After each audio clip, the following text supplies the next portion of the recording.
All right, everybody, thanks for tuning back in. I owe all of you a huge apology. It has been about 3 months since last time I posted.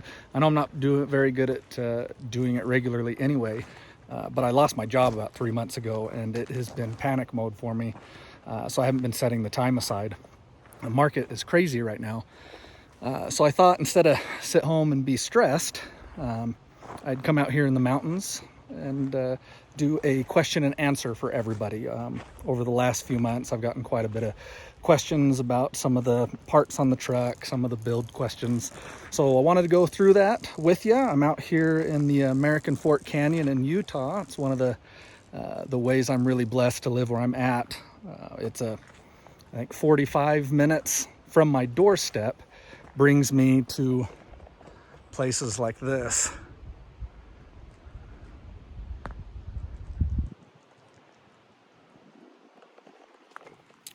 So really blessed to be able to just come out here and spend some time in nature. So let's get to it. I want to go over some questions. I've got some of them written down. We can go over the details of some of those, and then we'll go from there.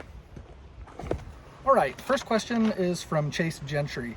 He's actually got an awesome YouTube channel where he's running one of the new model Broncos, and then he's running one of the early to mid 90s Broncos. So same body style as this truck. He's going to do a lot of the build that maybe similar to what I've done. So go check him out. I will link his channel below in the description, but really good content if you want to give him a follow as well. But he writes, landed on your page, love the channel, thank you.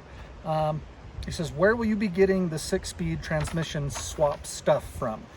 So that one was a tough one. I came across it on accident when I was doing some research online, but ultimately I came across an outfit out of South Carolina. The guy's name is Van Tumblin, so he only has a Facebook page. I'll link it below. I don't think he has a website. I called him, so I spoke to him over the phone, told him about the rigs. He has got a kit that includes the electronics and the adapter plate to mate these transmissions to either the, so both the 302 and the 351. So you can do either. And what's really cool about his kit is his adapter plate is designed so if you ever do, which I plan on doing way down the road, I guess it depends on how this channel does, but he says if you do plan on doing a 5.0 Coyote swap, which I think would be amazing, his plate is designed to where it's modular. So you can actually, once you get that Coyote motor, that 5.0, he says it'll mate right up to that existing 6-speed transmission. So that's the direction I'm gonna go. Like I said, his name is Van Tumblin. He's got a Facebook page. He does a lot of really cool resto mods. So I'll link him below and you can check him out. All right. Second question. I actually get this question a ton, but I've both got, and I hope I pronounce these right, Prince Ali 2555 and Steven Shreds, or Stefan, sorry if I pronounced that incorrectly, both said, hey, where did you get that bumper? Who makes that bumper? So I get a ton of questions on these bumpers. Okay, so the bumpers themselves are from a company called Move Bumpers, M-O-V-E Bumpers. They make bumper build kits. So essentially they stamp out the pieces and they send you all the pieces to the bumper, and then you can weld them up yourself. They also have bolt-up kits as well if you don't have access to a welder. Now what's tricky, and I think the reason I get a lot of questions, is typically these bumpers, their brand right here is stamped huge. It just says Move. I thought that was a little corny or cheesy. I didn't want people looking in their rearview mirror and just seeing this big Move sign. That's not really my attitude. I like to be a little bit more low profile, less DB-ish. So I actually cut out a plate and I welded the plate in here, and I left 2 opening holes so I could have access to my winch controls right in there. I don't know if you can see it because it is pretty dark, but I left access so I can flip those winch controls. And I just put another one up over here just to make it look like it was symmetrical.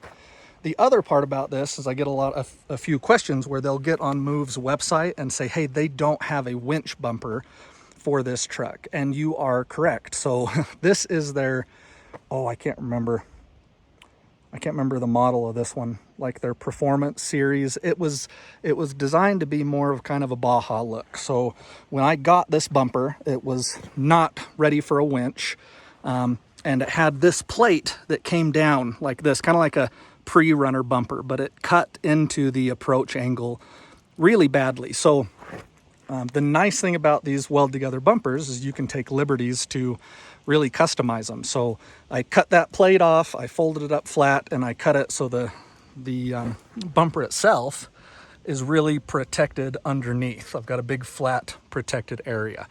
And then I built a plate for the winch and gusseted it really, really well. It's all tied into the frame. Let me see if I can actually get under there. But I designed it so there is barely, like there's no more room. I wanted that bumper tucked into the truck as closely as I could to help with both aesthetics and off-roading. So this bumper, the way it's designed, it's got a winch in there, and it's got a very similar profile to how the stock bumper was. And that was my goal. I didn't want a huge bulbous bumper because a lot of the bumpers for this truck are made that way. So it is a Move branded bumper. Rear is the same. Okay. Same with the rear. Apologize for the shadows. But I did the same thing here. You're not going to find a Move bumper that's got the integrated receiver hitch. So I cut this bumper. It used to hang down a lot lower. I cut this bumper, folded it up, re-welded it so it's got flat plating for protection all the way across. And then I built a bunch of additional supports that tie into where the old hitch mount went because I wanted everything integrated.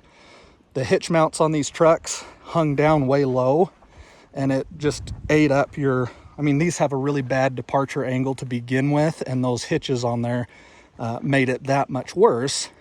But I needed a hitch. I tow a trailer. It's a great recovery point. So again, I love these Move bumpers because they give you the basic template, and then you can take some liberties to design it how you'd like. So love these bumpers. I would recommend them if you have ability to weld, but great bumpers. Okay, another question that I get quite a bit. This one's from Jezzy 1965. Asked who makes the bed rack, or is it homemade? So the answer to that is yes and no. So this bed rack, the original design of it, so really the mounting spot and then up and over and the bars, came from a company called Hot Metal Fab. I will link them below. I went with them because at the time they were literally the cheapest one I could find online that would ship to me. I can't remember, I bought it probably about 4 years ago, but it was like $380 shipped to my door.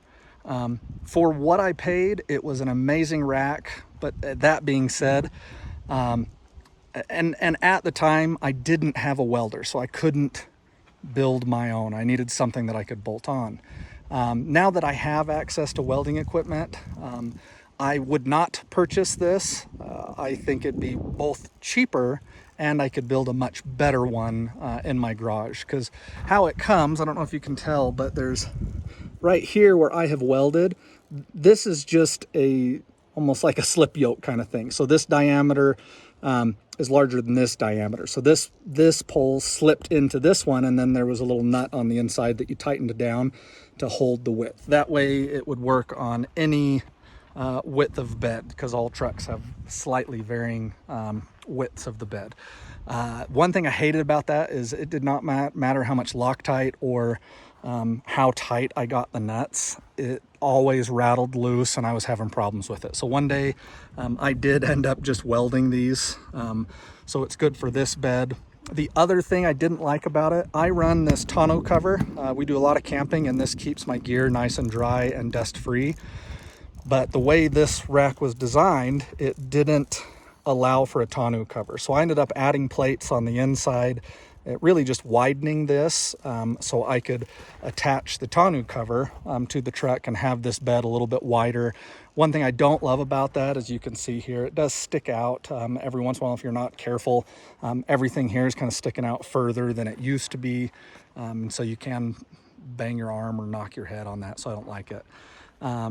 The rest of this is all add-ons. So these are just high lift mounts that I got off of Amazon. They bolt right onto the frame, and then the high lift mount bolts, you unscrew that, and then it just comes right off. Same with this fire extinguisher. It's just some hose clamps, and this has got a quick disconnect, so you pull this and this comes right off. I actually need to replace this. We used it the other day, I think it was like a year ago. But then this is an old Boyd gun case, and so on the inside I added metal structure to it, and I just tapped and threaded holes on the top of this. So this is on the inside just screwed down to this frame. So when you're poor or you don't have a huge budget, you just have to get really creative. Most of what I've done was just using the tools that I had access to and the equipment that I had. Like I said, this was a rifle case that I stopped using because it was so heavy. I went to soft cases, but it's all watertight. It's great. So I put all my recovery and equipment that just stays in the truck inside of there. And then this tire rack is actually from Harbor Freight. I can't remember. It was super cheap, maybe $100. For what it is, I think it's a great value. It's not the best. Like, I have to tighten these down every once in a while, and they don't clamp super securely, but it's done really well. I clamp the tire with a strap to this roll bar. I think that's why it's so secure. So it just holds the tire in there. It's a great budget-friendly option there. Again, when I build a different bed rack, that is all going to be integrated. And then these pieces I added so I could add like an awning to it. In this case, I just tacked up a piece of angle iron so I could mount more storage. So this is my recovery gear in here. It's got I've got a bottle jack, some of my clevises, and a bunch of different pieces of recovery gear so I can have quick access to it. So that was a really long answer to I bought the bed rack at a company called Hot Metal Fab, and then it is custom in the sense I added all of the accessories to it so it fit my needs. Okay, another question. This one was from Outdoors 76.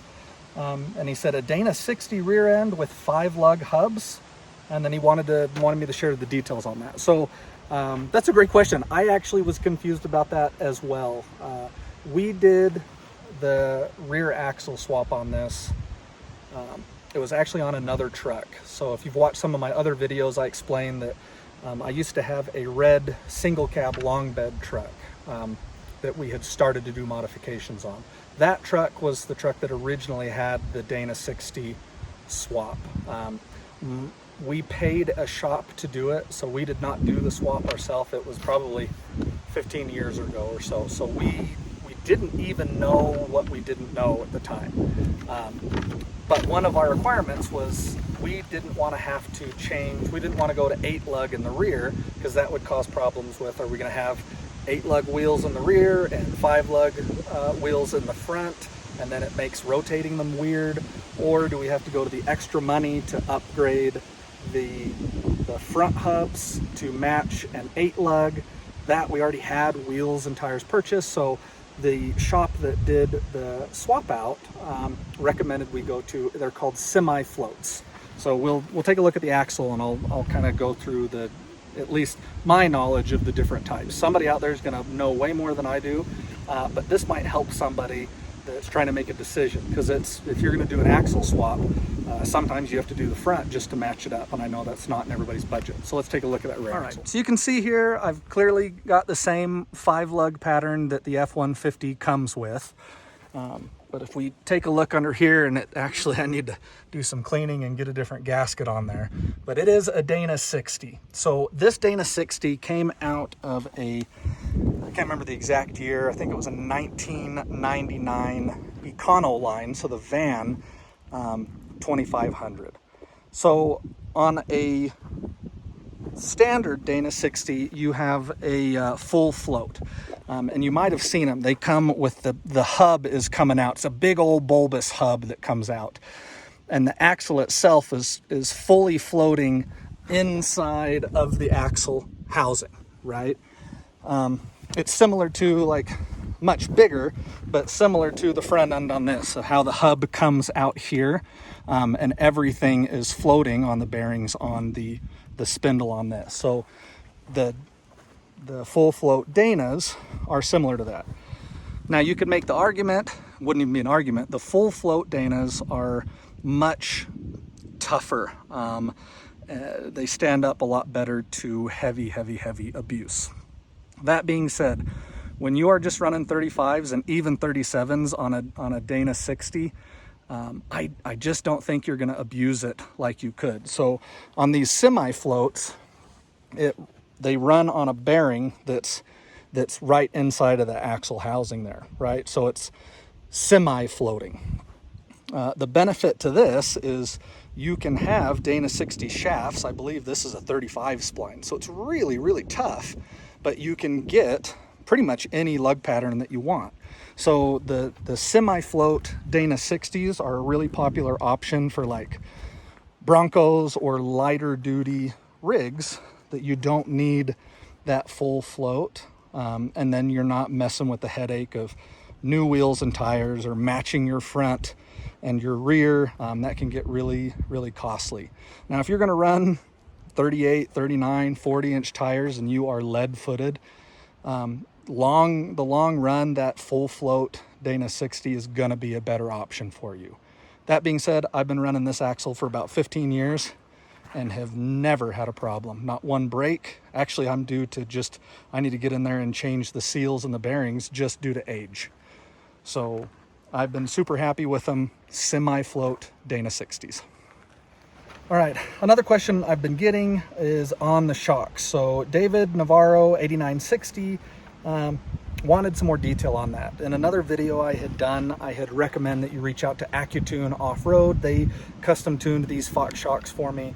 I've been really happy with them. I love them. Their service was great. So I had recommend that if you wanted a setup like this, reach out to them. David, it sounds like he called them and had inquired about Fox shocks for these trucks, and they told him that Fox doesn't make shocks for these trucks. And I should have made that disclaimer in the last video that if you're asking for Fox shocks for these specific trucks, they do not make them. There is a specific way that you need to order them. Once you know this trick, you can actually do it with any shock that's tunable. You also have to have access to somebody that can do tuning, because you're not going to order off-the-shelf shocks this way. And frankly, the off-the-shelf shocks for these trucks and the Broncos are, I think, just horrible. I've been through Skyjacker, Pro Comp, Bilsteins were pretty good. And Rough Country, believe it or not, Rough Country, I thought they were the best. And they were the cheapest. A lot of people give hate to Rough Country, but those shocks were pretty good as far as off the shelf. But overall, the shelf options for this are just not good. And that's my own opinion. So let's take a look at the shock. I'll show you exactly what you're looking for and how you need to order them, because you're not going to be ordering shocks for a 1990 whatever F-150. It doesn't work that way, because nobody makes them for these trucks, because they don't get love like they should.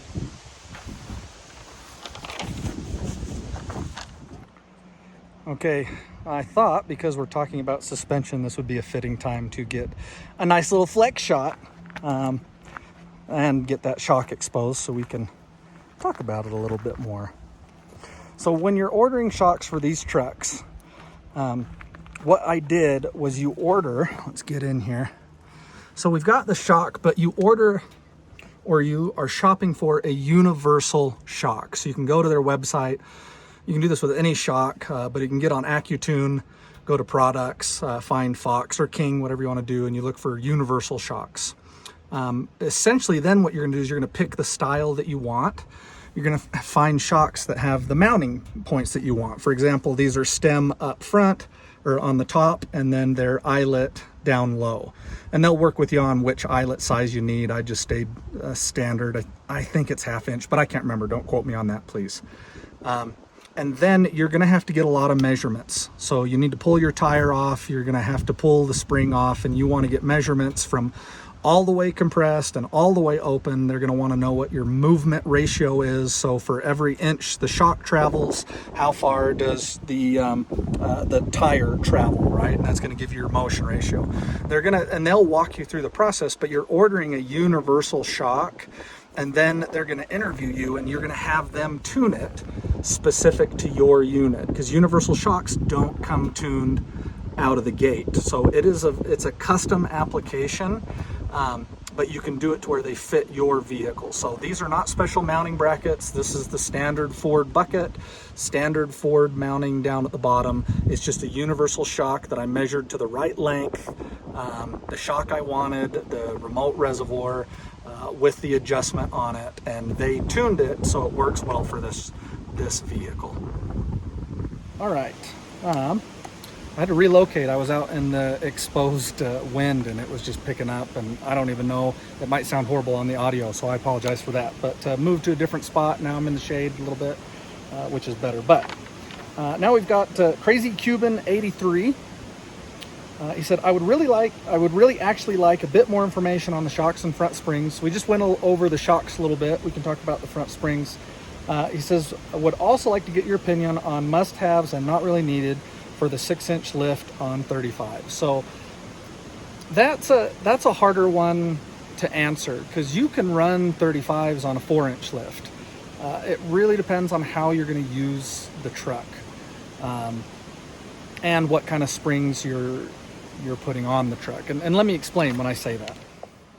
All right, so the reality of my lift, these are 35s, or however you want to look at it, they're 315 70R17. So if you want to get super technical about it, they're like a 1/4 of an inch smaller overall than a 35.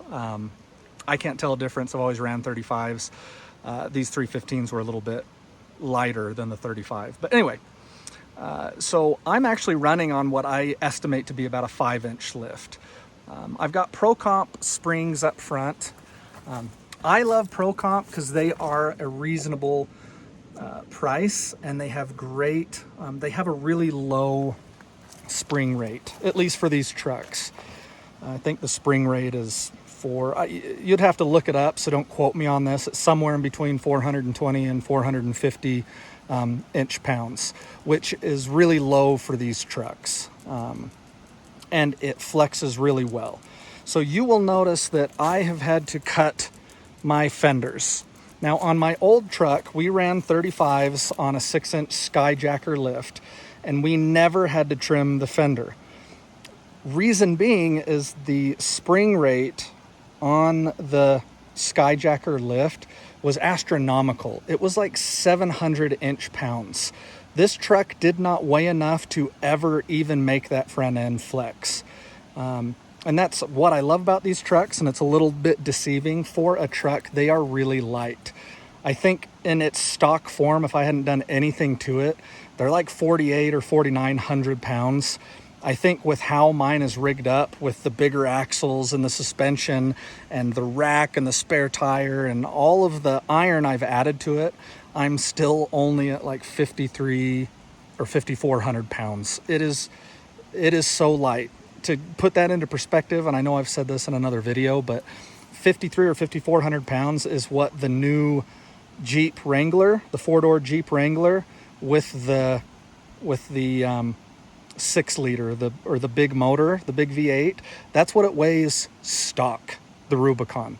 So this truck, as is, a full-size truck, weighs as much as that 4-door Jeep with the big motor in it without any of the additions on it. So these are extremely light trucks. So when you get an off-the-shelf 6-inch lift, I encourage you, whatever brand you're going to go with, call them, get on the phone, and ask them what the front spring rate is. If they don't know, don't buy that lift. I would say anything that gets close to the 500 inch-pounds, that's not going to be a good off-roading rig. And it's going to ride like garbage on the street too. Our Skyjacker lift on this rode just horrible. And it was those front springs. It does not matter which shocks you pair with them. It's going to ride like an iron tank. It's horrible. I love the Pro Comp lift. This is the 6-inch Pro Comp lift with the long radius arm. So I would recommend you do that regardless of whether you're going to wheel or not. The other lifts, they come with the short radius arms, and they have these huge bulbous brackets that hang down to keep the caster on your axle, but they look stupid. They don't perform well. The nice thing about these 6-inch lifts is you cut your original bracket off and you move it back, and it's like 15 inches. You're gaining a ton of, maybe it's not that much, maybe it was 11 or 12. It was a lot. It was a significant amount. But so this is the long arm kit. It's their 6-inch, but they do say that these front springs will settle, and they say that they're about a 5 to 6-inch lift. These did settle, and I loved that because I wanted that lower center of gravity. I'm a firm believer in be as high as you need to be to run the tire size you want, and no higher. I think that's a great rule of thumb for off-roading. I think it's stupid just to have a monstrous lift for no reason. So back into it. If you're going to run 35s, I would say you could do it on a 4-inch lift. Now, here's my caveat. If you're going to run a 4-inch lift with a really heavy spring rate, you don't need to trim your fenders. I never did on my old lift with the Skyjacker because it didn't flex, so I never had a rubbing problem. As soon as I put the Pro Comp springs on there, that front end woke up and really started to move, and I had major rubbing problems. So if you can see here, I had to take this. These came down to like here, and so they cleared just fine, but every time it flexed, that wheel would come up and hit into that fender. So I cut it. I need to do a better job at welding it and painting it. That's going to be another project, but I had to cut those fenders to run a 35-inch tire.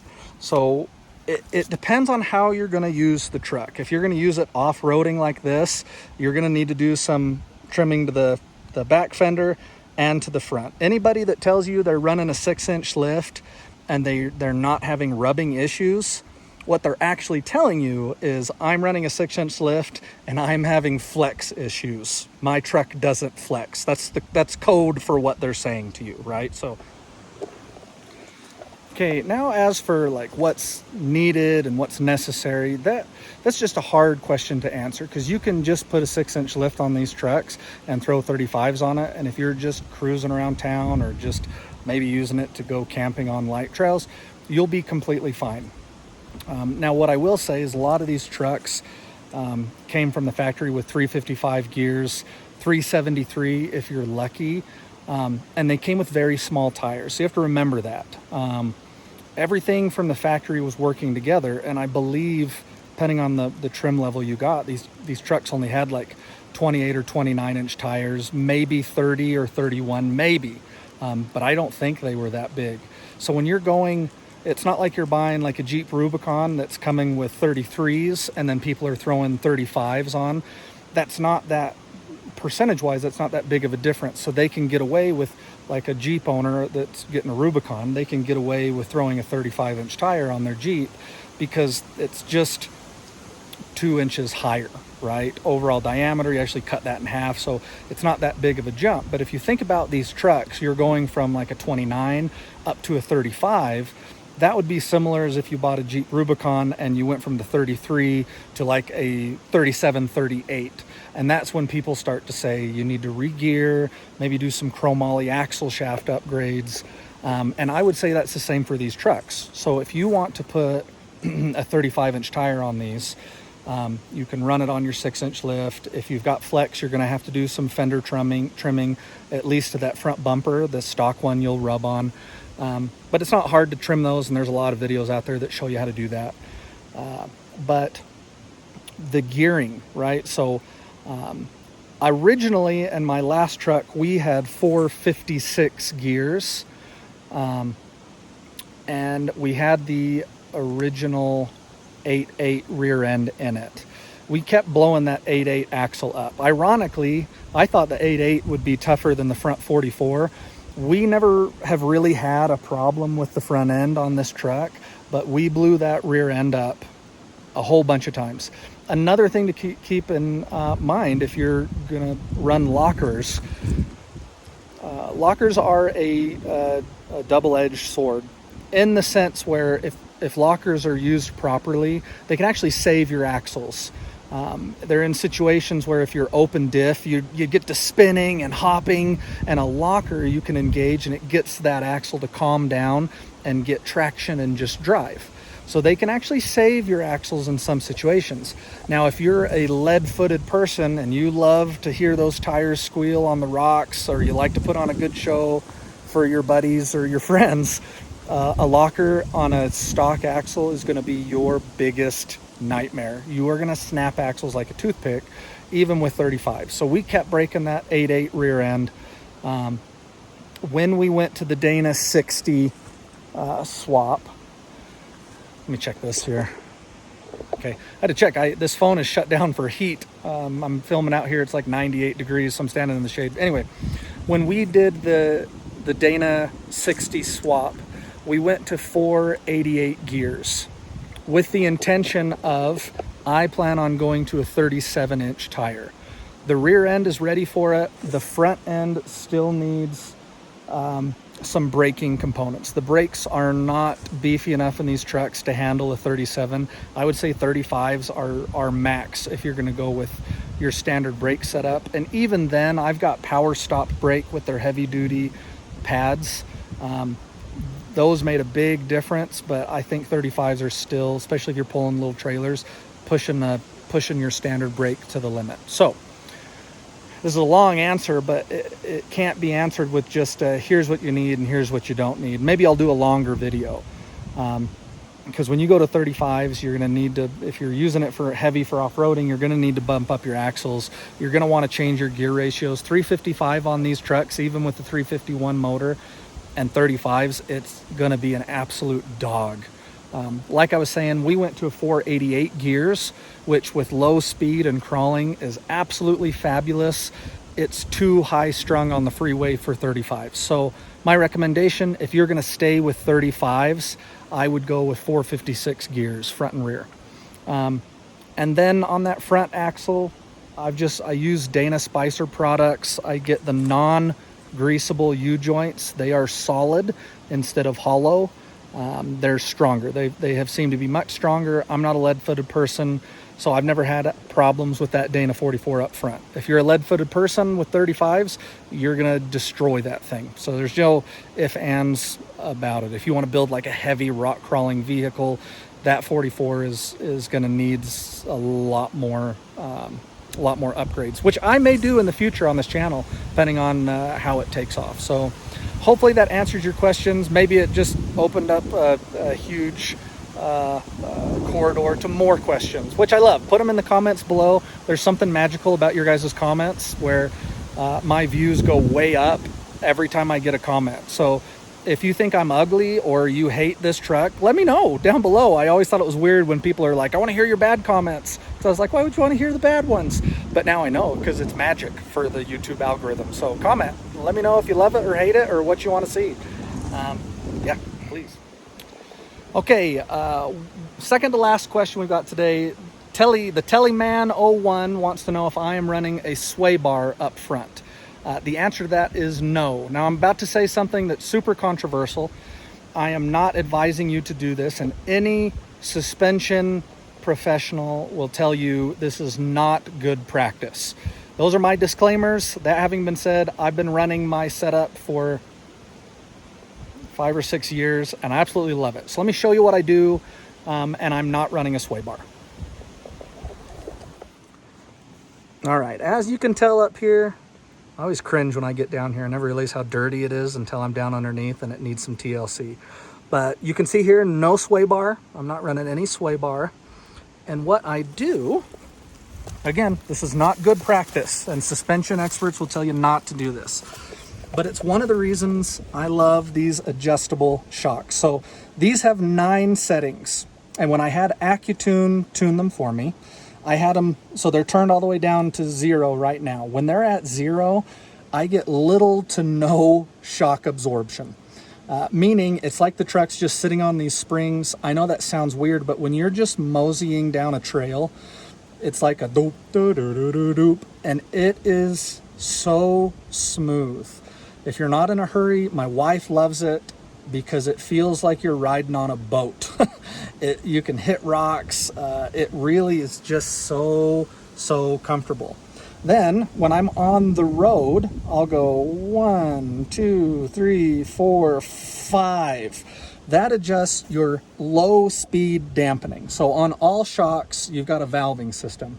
And I'm oversimplifying this, but you've got low speed, which is like when you're going around a turn and your truck gets that side to side wave or roll. Then you have high speed dampening. That's when you're going maybe 30, 40 miles an hour and you hit like a curb sized rock and it's like a fast jolt, right? You have valving for that. This has fixed high speed valving. AccuTune did a great job on it. But when I turn these shocks up to like 5 or 6 when I'm on the freeway, it takes away all of my body roll. It's like I have a sway bar. It still rides really well, but it really stiffens that truck up. If I want to go even faster, I can turn it up to 8 or 9. And that actually allows me to hit whoops at, probably like 2-foot whoops at like 30 plus miles an hour. And it just handles them so well. And then, like I said, when we're off road, I turn these shocks all the way down. And that way I'm not messing with taking a sway bar on and off. And with those shocks turned up, I've never had a problem with body roll.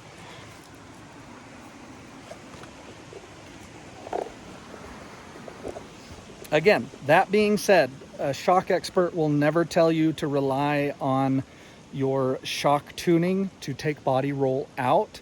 And to be honest, one day, if I can find a sway bar that I really like the design of, maybe I will design one that's not such a huge pain in the butt to disconnect and reconnect. Because that was the problem with the sway bar I ran on my old truck. Like, taking it on and off was just a nightmare. Even we had a shop build us some quick disconnects. But even that, like getting it to line up was just for some reason a nightmare. So I just pulled it off. I run those shocks like that, and I really like that. So that's what I'm doing. No sway bar. Okay. Last question is from Jose down the street, 7402. What was the price for everything you added to the truck?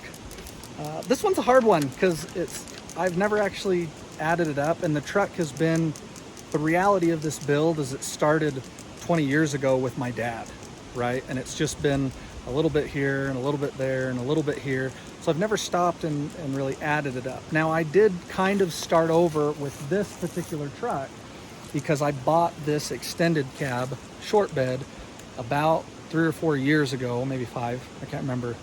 But I bought it at a junkyard, and then I had transferred all of the parts from my old truck onto this and then continued to build onto this. So I sat down and I added up what I thought would be applicable, because that was the other hard part, was a lot of what I've done you don't need to do to get a capable build like this. So I added up, hopefully I brought it with me. Let's see here.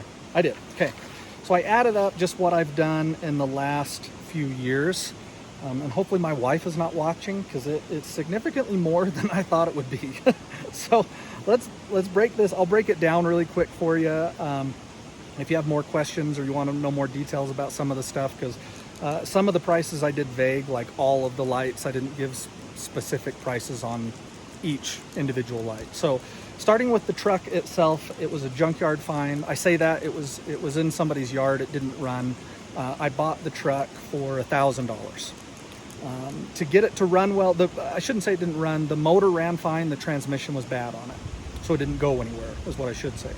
So the truck was $1,000. The transmission build was $3,500. I had a local shop here do that. They did a stage, they called it their stage 1 build. So they put tougher bands in it, a heavier duty reverse gear and a first gear, and then a better torque converter. He says it'll handle up to, whoa!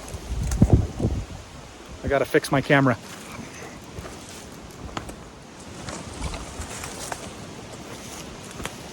I'm back. I had my camera legs all tilty and the wind picked up and pushed it over. So So anyway, he did a stage 1 build. He says it'll handle up to like 700 horsepower and about that much torque. Plenty for what I ever plan on doing to it. And then there was the motor mod. So I've got the BBK throttle body. It was $350. The full exhaust, it's got headers, a cat, 2 cats now, a MagnaFlow exhaust, and it's all 3-inch all the way back. That whole thing with the headers cost me about $1,200. And I had one guy do some of the installation pretty cheap. I was able to put the headers on, but yeah, that was about $1,200. The rear Dana 60 build we did, best I could tell, was about $4,000. Now that was the full build with the upgraded splines, the ARB air locker, the 488 Yukon gears. So it's a really nice build, but we had a shop do that for about $4,000. Knowing what I know now, I might try to do that. Maybe I think going into your differential without the proper tools and knowledge might be kind of a dumb idea. So maybe I wouldn't. The Pro Comp lift kit is about $1,800. Now that is including, so you can get the lift itself for like $1,200, but it doesn't come with the rear 6-inch leaf springs because I didn't want to block, because I didn't want any axle wrap. So the rear of this is the full leaf pack with no block in it. So they say it's the 6-inch, but in reality, you're only lifting the rear like 3.5, maybe 4 inches. So that was $1,800 for everything. The Fox shocks on it, all 4 of them were $1,200. That included the tune from AccuTune. So well worth the money there. I know that's a lot of money for shocks, but I probably wasted that much money on off-the-shelf shocks just trying to find ones that I liked. I wish I would have done those shocks from day one. I'm telling you right now, if it's not in your budget now, just save, because it was night and day difference what an actual good shock tune matched with your spring rate is. So love them. The wheels and tires, so the wheels are 4-Wheel Parts brand, and the Nitto Ridge grapplers, which I love. That whole setup was $2,400, so that hurt. The bed rack with all of the accessories on it, not the spare tire, but all of the bolt-on stuff, was right around $500 to $600. Let's just say $500. The front axle, I've got about $2,000 in. That is including the ARB air locker, the Yukon 488 gears. It's got the upgraded shafts with the good Spicer parts. So about $2,000 into that. Again, that's also a shop installing it for me. The front and rear bumpers were about $1,100, and then I welded those up. The winch, which I think is a must. It's funny, I went 15 years without a winch and always would say, oh, I've never needed one. And when I finally got one, it was crazy the amount of opportunities where the winch has really saved my bacon. And I'm willing to do more things solo than I would have tried on my own, because that winch, man, they're just magical what they can do. So the winch is a Harbor Freight winch, like I said, $600. You can usually get pretty good deals on those. The fridge and the battery in the back, I haven't talked about them in this video. They're in my walkthrough video, but I've got an auxiliary battery in the back with a 12-volt fridge. Both of those, and I wired that all up myself. That was about $700. I've got a touchscreen stereo. It's an off-brand from Amazon. It's called a Toto. It's worked pretty good. It's fine, but it was $300. I think in all, my lights on the truck, so the rear lights, my light bar, my rock lights, I'm about $500 into all of the lights. It cost me about $700 to paint this truck. That's a little steep considering I don't think I did that good of a job, and it was spray cans. But I had to put a ton of coats on it because they were spray cans. If I were redoing it, I think I would have saved a ton of money, still buying Rust-Oleum paint, but buying a cheap paint gun to use in a compressor, because you get way more paint for your dollar than in just the spray can. So that was like $700. If I were redoing that, I either would have used actual automotive paint for that price, because it wouldn't have been that much more, or like I said, the Rust-Oleum in the quartz. And then the tint, and I did the tint myself on that truck, was about $200. Now there's a bunch of other stuff that we could go over, but really all in all, my grand total was $22,050. I completely forgot to mention the cost on any of the steering components. So between upgrading to the 1-ton steering, the bracket from Desolate Motorsports that allowed me to run a Saginaw style pump, and then upgrading the actual pump from PSC Power Sport or Motorsports, I'm probably in that around $700-800. So the reality is I'm closer to 23,000. All in on some of the things that I would really recommend doing. That's over the course of like 15 years. So it's not cheap, but at the same time there are plenty where you're gonna spend 50 grand on a Jeep Rubicon, and this is gonna be fairly capable, and I don't care if it gets scratched. So I hope you guys like this video. I hope you like the content. I have been surprised that my videos where I'm just talking do a lot better than my videos where it's the truck crawling over stuff. So I found that interesting. If you have more questions, you want to see more of these videos, let me know in the comments below. That helps out a ton. If I can get this channel monetized, which I think I'm close to, I only have 5 videos and I've got over 500 subscribers. I'm not an expert, but I actually feel like that's really good. I think people like these trucks. The OBS trucks are just really unique and really awesome. But if I can get the channel monetized, because I'm not doing this for my main income, every dollar I make on YouTube is going to go back into that truck, and we can start to see really cool builds on it. Anyway, thanks for watching. Hope to see you back here. Bye.